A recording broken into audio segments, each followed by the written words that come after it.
मेरा नाम आरव है। मैं एक मिडिल क्लास फैमिली से बिलोंग करता हूँ। मेरे परिवार में मेरे अलावा मेरी एक बहन और मेरे मम्मी पापा हैं। मैं अपने परिवार में सबसे बड़ा बेटा था। मेरे पापा बहुत मेहनती इंसान थे, लेकिन अब वह हमेशा बीमार रहने लगे थे, इसलिए अब उनसे ज़्यादा काम नहीं होता था। लेकिन फिर भी वह एक कंपनी में नौकरी किया करते थे। काम ज़्यादा होने की वजह से उनकी सैलरी भी बढ़ा दी गई थी। वह काफ़ी सालों से उस फैक्ट्री में काम किया करते थे। मैं सबसे बड़ा बेटा था, इसलिए मेरे घर में मुझे सबसे ज़्यादा प्यार किया जाता था। मुझे अपने मम्मी पापा का हाथ बटाना था, इसलिए मुझे नौकरी की ज़रूरत थी। मैंने एमकॉम पास किया हुआ था, इसलिए आसानी से मुझे सरकारी स्कूल में टीचर की नौकरी मिल गई। मैं वह नौकरी करना तो नहीं चाहता था, लेकिन आखिर मैं कब तक अपने पापा की कमाई से अपना खर्च पूरा करता। अब मैं जवान हो गया था, इसलिए मुझे नौकरी की तलाश थी। मुझे सरकारी स्कूल में नौकरी मिल गई थी। वहाँ पर मेरी सैलरी भी बहुत अच्छी थी। पापा का काम भी अच्छा चल रहा था और मुझे भी सैलरी अच्छी मिलने लगी थी। इसी वजह से हमारे घर में किसी चीज़ की कमी नहीं थी और हमारी ज़िंदगी अच्छे और खुशहाल तरीके से गुजर रही थी। मेरे पापा मेरे नौकरी करने से बहुत खुश हुए थे। आखिर उनके कंधे से थोड़ा बोझ कम हो गया था। मुझे अपनी छोटी बहन को भी पढ़ाना था। मेरी ख्वाहिश थी कि मैं अपनी बहन की शादी धूमधाम से करूँगा, क्योंकि वह हमारी इकलौती बहन थी। मैं अपने मम्मी पापा से बहुत प्यार करता था और हमेशा से ही मैं उनका कहना मानता था। पहले तो मैं स्कूल में पीरियड वाइज पढ़ाता था, लेकिन अब मुझे छठी क्लास दे दिया गया था कि मुझे इसी क्लास के बच्चों को पढ़ाना है। अब मैं छठी क्लास के बच्चों को पढ़ाया करता था। स्कूल में न्यू एडमिशन हो रहे थे। बच्चों के लिए नया नया क्लास था और न्यू एडमिशन बच्चों के लिए हर चीज़ नई थी। मुझे स्कूल में नौकरी करते हुए 1 साल हो गया था। छठी क्लास में 50 बच्चे पढ़ा करते थे। हमारे स्कूल में लड़के लड़कियां दोनों ही पढ़ाई करते थे और यहाँ 10वीं क्लास तक पढ़ाई होती थी। मैं बच्चों को बहुत ही प्यार से पढ़ाया करता था। कभी भी मैं बच्चों पर गुस्सा नहीं करता था, इसलिए मुझे बच्चे अपना फेवरेट टीचर समझने लगे थे।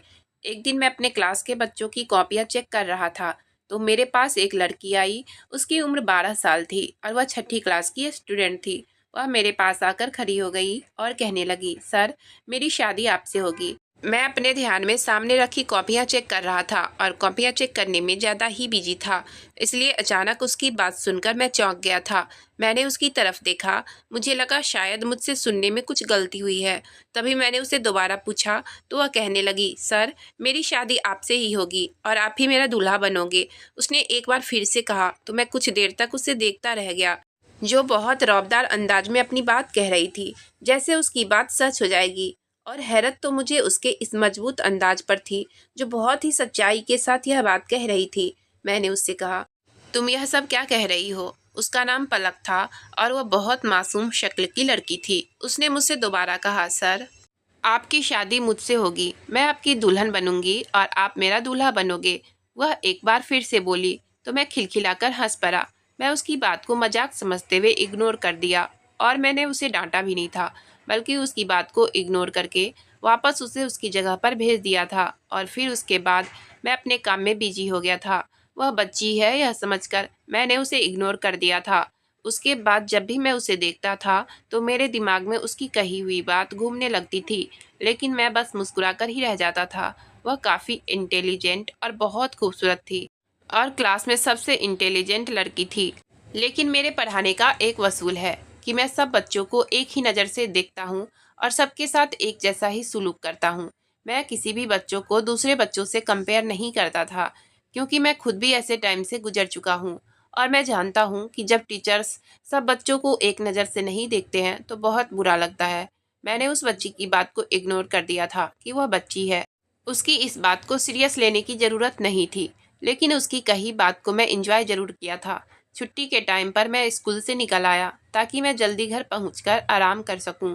कुछ देर बाद मैं घर पहुंच गया, फ्रेश होकर खाना खाया और अपने कमरे में जाकर लेट गया था। तभी इतनी ही देर में मैंने अपनी आंखें बंद की थी कि अचानक मेरे कमरे का दरवाज़ा खुला और कोई कमरे के अंदर आया।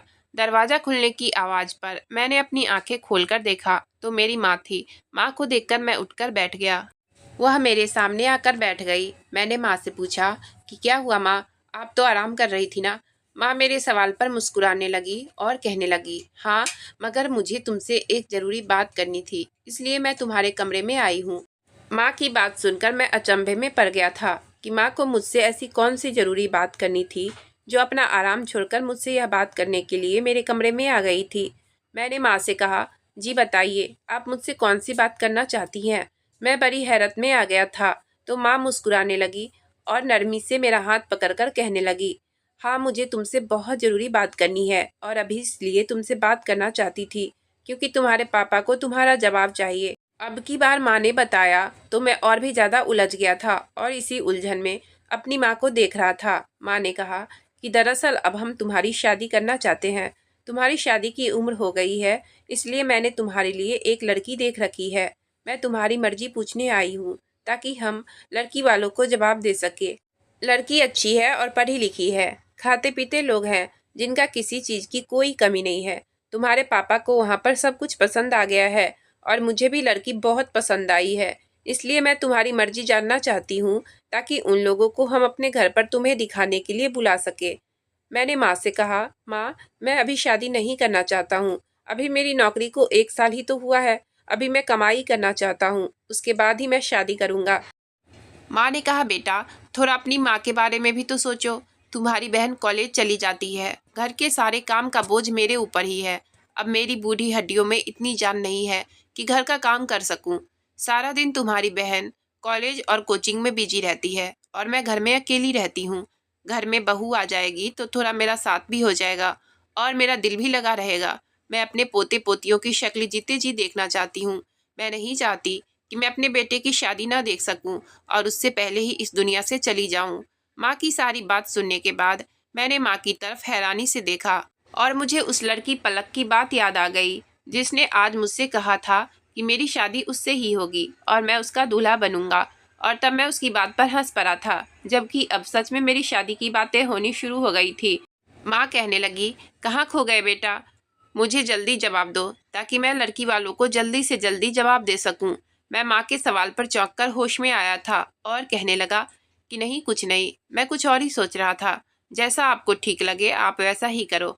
मैं अपने मम्मी पापा से बहुत प्यार करता था और उनके फैसले पर बहुत खुश था। मैंने कह दिया था कि आप मेरे लिए जो भी फैसला करोगे मैं उसी में राजी हूँ। मुझे पता था कि मेरे मम्मी पापा मेरे लिए कभी भी गलत फैसला नहीं करेंगे, इसलिए मैं अपने मम्मी पापा के हर फैसले का मान रखता था। मेरी माँ मेरा फैसला सुनकर बहुत खुश हुई थी और मुझे बहुत सारा आशीर्वाद देकर अपने कमरे में चली गई थी और मुझसे कहने लगी थी कि तुम आराम से सो जाओ, तुम्हें सुबह जल्दी उठकर स्कूल भी जाना होता है। मैं माँ की यह बात सोचते हुए सोने की कोशिश करने लगा था। मैं अपने मम्मी पापा का सबसे बड़ा बेटा था, इसलिए सबसे ज़्यादा लाडला भी था। घर में सब मुझे बहुत प्यार किया करते थे। मेरी छोटी बहन भी मेरी बहुत इज्जत किया करती थी। स्टार्टिंग में मैंने अपने शौक के लिए टीचिंग करना शुरू कर दिया था। वैसे तो मैं कोई और काम करना चाहता था, लेकिन अभी के लिए यही काफ़ी था। मैंने सोचा हुआ था कि कभी मुझे कोई और अच्छी नौकरी मिल जाएगी तो मैं टीचिंग छोड़कर उस काम में लग जाऊंगा। लेकिन फिर भी अभी हमारे घर में किसी तरह की कोई कमी नहीं थी। पापा और मेरी कमाई से घर अच्छी तरह से चल रहा था। स्कूल में जॉब करते हुए मुझे 1 साल हो गया था। मेरे पापा मेरी इस जॉब से बहुत खुश थे क्योंकि मेरी काबिलियत पर मुझे यह नौकरी मिली थी। मैं बहुत इंटेलिजेंट था, इसलिए स्कूल वालों ने जल्दी ही मेरी सैलरी बढ़ा दी थी। मैं बच्चों को बहुत प्यार से पढ़ाया करता था। स्कूल के सारे टीचर्स मेरी बहुत इज्जत किया करते थे और सारे स्टूडेंट भी मेरी बहुत इज्जत किया करते थे। मैं जल्दी ही जिम्मेदारियों को समझना सीख लिया था। अगले दिन स्कूल में पलक फिर से मेरे पास आई और मुझसे शादी की बात पर बड़े मजबूत अंदाज में कहने लगी। मैंने फिर से उसकी बात को हंसकर टाल दिया था। यही सोच रहा था कि वह बच्ची है, अक्सर बच्चे ऐसी बातें किया करते हैं। मैं अपने मम्मी पापा को शादी करने के लिए हाँ कर दिया था और लड़की वालों तक मेरा जवाब पहुंच चुका था। माँ ने बताया कि कुछ ही दिनों बाद लड़की वाले मेरे घर मुझे देखने के लिए आने वाले थे। आज फिर मैं स्कूल में 6ठी क्लास के बच्चों को पढ़ा रहा था। तभी अचानक वह लड़की पलक मेरे पास आई और कहने लगी, सर, मेरी शादी आपसे होगी और आप ही मेरे दूल्हा बनोगे। मैं उसकी फिर से वही बात सुनकर कुछ हैरान हो गया था, मगर मैं फिर से हंसकर उसकी बात को टालकर ख़त्म कर दिया था कि वह बच्ची है और उसके बेमतलबी बात पर मैं उस बच्ची का क्या करता, सिवाय उसकी बात पर हंसने के। मैंने आज फिर उसकी बात टाल दी थी और वह मुझसे यह बात कहने के बाद फिर से जाकर अपनी जगह पर बैठ गई थी। मेरे दिमाग से भी यह बात बाकी बच्चों में बिजी होकर ख़त्म हो गई थी, मगर आने वाले कुछ दिनों में मुझे अच्छे से अंदाजा हो गया था कि वह लड़की अपनी बात पर कितनी पक्की थी, क्योंकि वह हर रोज़ मुझे जाकर एक ही बात कहा करती थी कि मेरी शादी आपसे होगी और आप ही मेरा दूल्हा बनोगे। शुरू शुरू में मैं उसकी बात को हंसकर मजाक में टाल दिया करता था, मगर आखिर कब तक मैं ऐसा करता, क्योंकि अब हद हो चुकी थी। मुझे लगता था कि किसी भी दिन मैं उस पर अपना गुस्सा उतार दूंगा। मुझे समझ में नहीं आ रहा था कि वह रोज़ रोज़ मुझसे एक ही बात क्यों कहा करती है, और वह भी बेवजह। मैं एक दिन उसे डांट डपट कर समझा दिया था कि वह आइंदा इस तरह की बातें ना करे, लेकिन उसकी फिर भी समझ में नहीं आई थी। वह फिर इस हरकत को दोहराए जा रही थी। अब मैं उसकी बातों से और भी ज़्यादा तंग आ गया था। मुझे उसकी बात का कोई उपाय नज़र नहीं आ रहा था कि कैसे इस बच्ची को इस बात से दूर रखूं।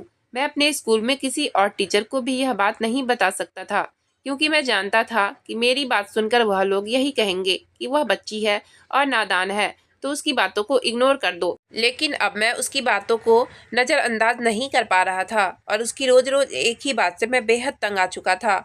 उस दिन भी मैं चेयर पर बैठा हुआ अपने क्लास में बच्चों की कॉपियाँ चेक कर रहा था, जब वह मेरे पास आई और फिर मुझसे वही बात दोहराने लगी जो वह रोज़ कहा करती थी। और आज मुझसे रहा नहीं गया और मुझे उस पर बहुत गुस्सा आ रहा था, जबकि वह मासूम सा चेहरा भरकर मेरे सामने खड़ी थी। फिर मैंने उसको प्यार से समझाया, पलक, बच्चे ऐसी बातें नहीं करते हैं। लेकिन फिर उसने वही बात कही जो वह कहा करती थी। अब तो मैं और भी ज़्यादा तंग आ गया था। मैंने उसको डांटा और उससे कहा कि कल तुम अपने पापा को स्कूल में लेकर आना। मैं गुस्से में उससे कहा तो वह कहने लगी, सर, मेरे पापा स्कूल नहीं आ सकते। मैं उसके पापा को स्कूल में बुलाना चाहता था ताकि उसकी इस हरकत के बारे में बता सकूं कि वह अपनी बेटी को समझाए कि बच्चे इस तरह की बातें करते हुए अच्छे नहीं लगते हैं। वह मेरी बात तो समझ नहीं रही थी, शायद अपने पापा की बात मान लेती।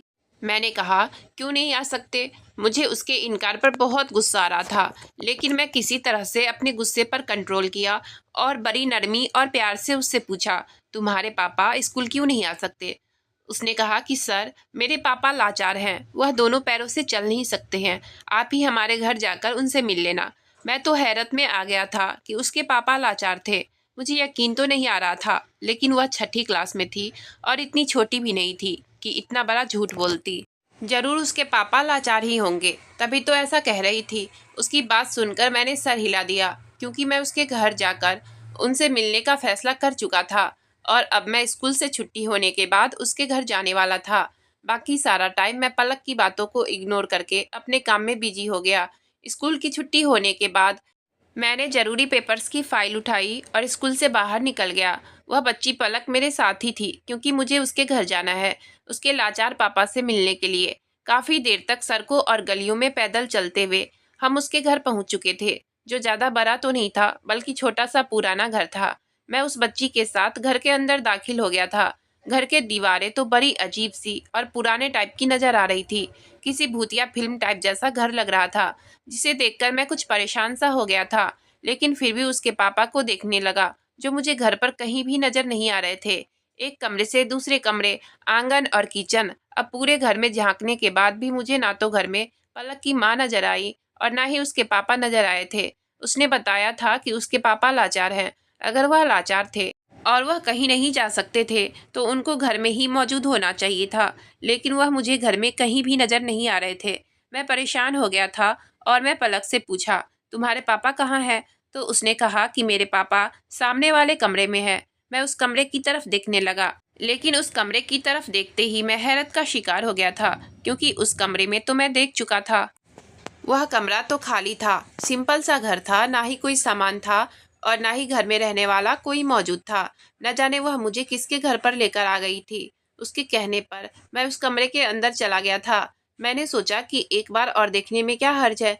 जैसे ही मैं कमरे के अंदर कदम रखा तो मेरे पैरों तले से जमीन निकल गई, क्योंकि मेरे पीछे एक औरत के बोलने की आवाज़ आई थी। मैंने जैसे ही पीछे पलट कर देखा तो मैं अचानक ही डर गया और मेरी चीखें निकल गई, क्योंकि सामने एक मोटी सी औरत खड़ी थी, जो बड़ी घूर घूर कर मुझे देख रही थी। मैंने उससे कहा, कौन हो आप? दरवाज़ा खुला हुआ था, लेकिन मुझे पलक कहीं नज़र नहीं आ रही थी और वह दरवाजे के सामने औरत खड़ी थी, जिसके सामने आकर मैं बाहर नहीं निकल सकता था। वह कौन थी मैं उसे नहीं जानता था, लेकिन मुझे उससे बहुत डर लग रहा था, क्योंकि वह औरत देखने में बहुत ज़्यादा गुस्से में लग रही थी। मुझे अब यहाँ आकर बहुत पछतावा हो रहा था। मैंने क्यों पलक की बात मान ली थी? कहीं मैं यहाँ पर किसी बड़ी मुसीबत में नहीं फंस जाऊँ। मुझे बस इसी बात की फिक्र थी। उस औरत ने कहा कि मैं पलक की माँ हूँ और अब तुम्हारी पलक से शादी होने वाली है। उसकी बात को सुनकर मेरी आंखें हैरत से फटी की फटी रह गई थी। मैंने जोर से चिल्लाते हुए कहा, यह क्या बकवास कर रही हो आप? तो उस औरत ने बड़ी गुस्से भरी नज़रों से मुझसे कहा, नीचे आवाज़ रखकर बात करो और अभी तुम्हारी शादी का इंतजाम किया जाएगा। मैंने कहा, मैं आपकी इज्जत कर रहा हूँ। ऐसे कैसे ज़बरदस्ती आप अपनी 12 साल की बेटी की शादी मेरे साथ करवा सकती हैं? कहाँ वह 12 साल की और मैं कहाँ 26 साल का लड़का। वैसे भी मेरी शादी होने वाली है।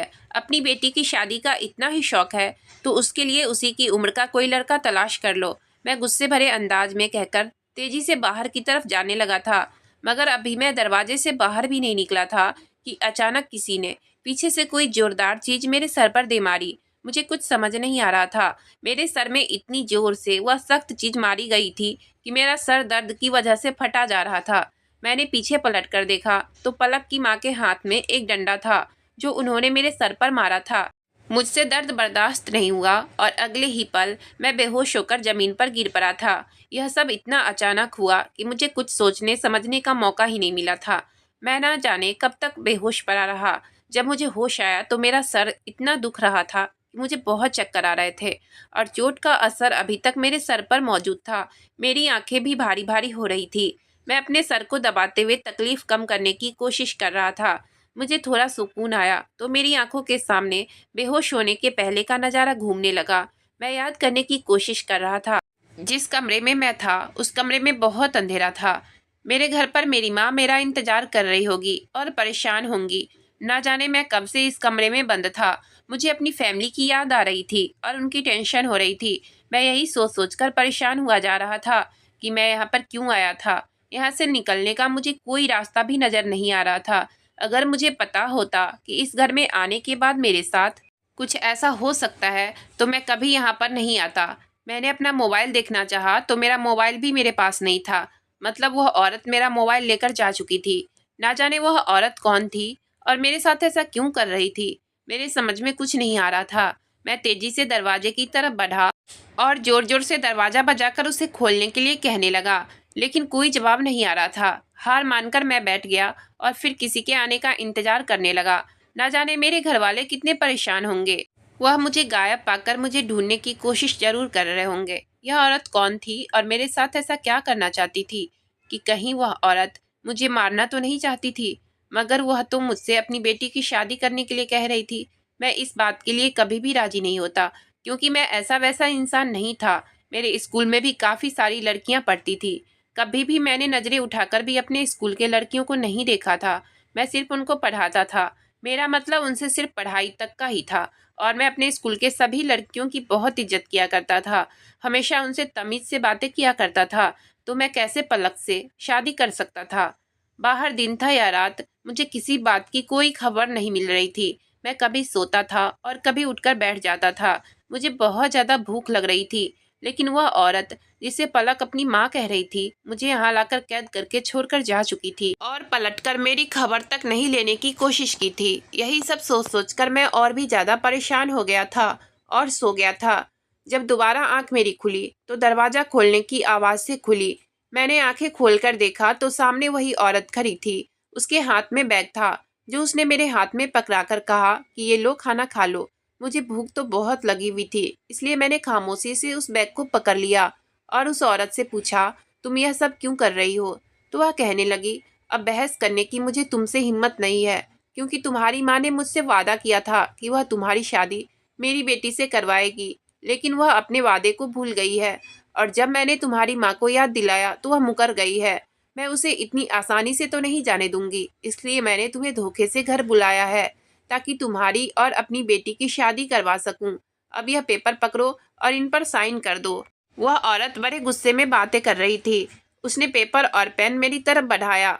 वह मेरी कोर्ट मैरिज करवाना चाहती थी। मैंने उसके कहने पर वह पेपर अपने हाथ में ले लिए और जब पढ़कर देखा तो मैं भड़क उठा। मैं समझ गया था कि वह शादी के पेपर थे, जिस पर एक तरफ किसी लड़की के साइन थे जो शायद पलक के थे। मैंने उस औरत से कहा कि तुम कैसी माँ हो जो अपनी छोटी सी मासूम बेटी को इतने बड़े लड़के के हवाले कर रही हो? तुम अपनी बेटी के साथ इतना बड़ा पाप नहीं कर सकती। अभी वह जवान नहीं है, वह बच्ची है। तुम नाबालिग लड़की की शादी नहीं करा सकती। तुम जानती हो कि इस वजह से तुम अरेस्ट भी हो सकती हो, क्योंकि तुम्हारी बेटी की उम्र अभी बहुत कम है।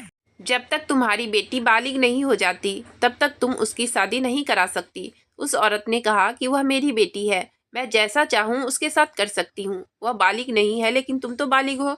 चुपचाप इस पर साइन कर दो। उसने मुझसे कहा, तुम्हारी माँ नहीं है तो तुम्हें अपनी माँ का किया हुआ वादा पूरा करना ही होगा।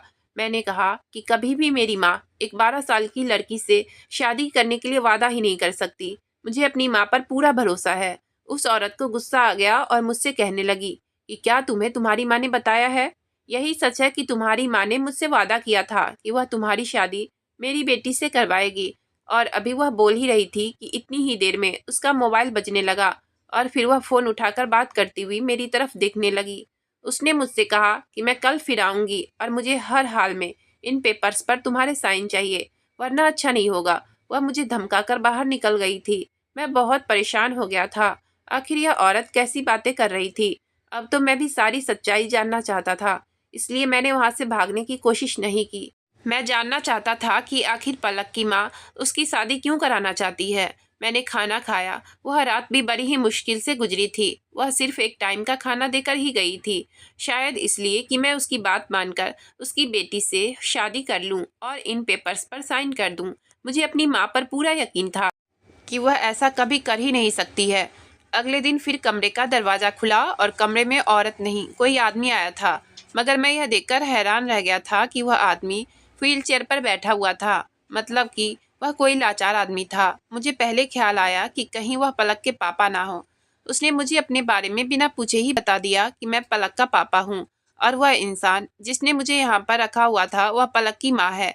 मैंने उस आदमी से कुछ पूछने की कोशिश की, मगर उसने मुझे चुप रहने को कहा और अपने पीछे आने का इशारा किया। मैं तेजी से उसके पीछे चल पड़ा। वह खुद ही व्हील चेयर चला रहा था और मैं पैदल उसके साथ साथ चल रहा था। उस घर से बाहर निकलकर वह कई गलियों में होता हुआ एक घर में लेकर चला गया। वह घर बेहद साफ सुथरा और खूबसूरत था। घर जितना खूबसूरत बाहर से था उससे कई गुना ज्यादा अंदर से खूबसूरत था। वह मुझे एक कमरे में लेकर आ गया और उसने कमरे के दरवाजे को अंदर से बंद कर लिया। उस आदमी ने मुझे फ्रेश होने के लिए कहा। उसके कहने पर मैंने अपने हाथ मुंह धो लिए थे और उसके सामने बैठ गया। उसने एक लड़की को आवाज़ दी, माहिरा बेटा, खाना लेकर आ जाओ। बाहर से हाथ में खाने की ट्रे लेकर एक खूबसूरत सी जवान लड़की कमरे के अंदर आई थी। उस आदमी ने मुझसे कहा कि यह मेरी बेटी माहिरा है, तुम खाना खाओ, तुम्हें इसके हाथ का खाना बहुत पसंद आएगा। मैं खाना खाने से इनकार कर दिया और उनसे इस घर में लाने की वजह पूछा तो उस आदमी ने कहा कि मैं तुम्हें तुम्हारे सारे सवालों का जवाब दे दूंगा। तुम डरो नहीं, तुम मेरे घर का खाना खा सकते हो। मैंने पहले पेट भर खाना खाया क्योंकि मैं काफ़ी टाइम से भूखा था। खाना तो बहुत टेस्टी बना हुआ था। वह लड़की खाना खाने के बाद मेरे आगे से खाने की ट्रे उठाकर बाहर चली गई। उस आदमी ने बोलना शुरू किया। उसने कहा कि मेरी बेटी और मेरी पत्नी की वजह से तुम्हें बहुत परेशानियों का सामना करना पड़ा है। उसके लिए मैं तुमसे माफ़ी चाहता हूँ। हो सके तो तुम मेरी पत्नी और मेरी बेटी को माफ़ कर देना। और उसने मेरे सामने हाथ जोड़ लिए थे। मैंने उनका हाथ पकड़कर इनकार करते हुए सर हिलाया। मैंने उनके हाथ खोल दिए और पूछा कि क्या आपकी पत्नी जो कुछ मेरे और पलक की शादी के बारे में कह रही है, क्या वह सच है? मेरे सवाल पर उन्होंने हाँ में सर हिला दिया। इस पर मेरा रंग उड़ गया था, लेकिन वह पूरा सच नहीं था। उस आदमी ने कहा कि पूरा सच मैं तुम्हें बताता हूँ। उसकी बात सुनकर मैं उसकी तरफ देखा। जिस आधे सच की वजह से मैं पिछले कई घंटे से इतनी परेशानी में था, इस बारे में जानना मेरा हक था। तभी वह बोलने लगे कि मेरी शादी मेरी पत्नी मीरा के साथ हुई थी। तुम्हारी माँ और मेरी पत्नी की आपस में काफ़ी गहरी दोस्ती थी। वह दोनों बचपन की सहेलियाँ थीं।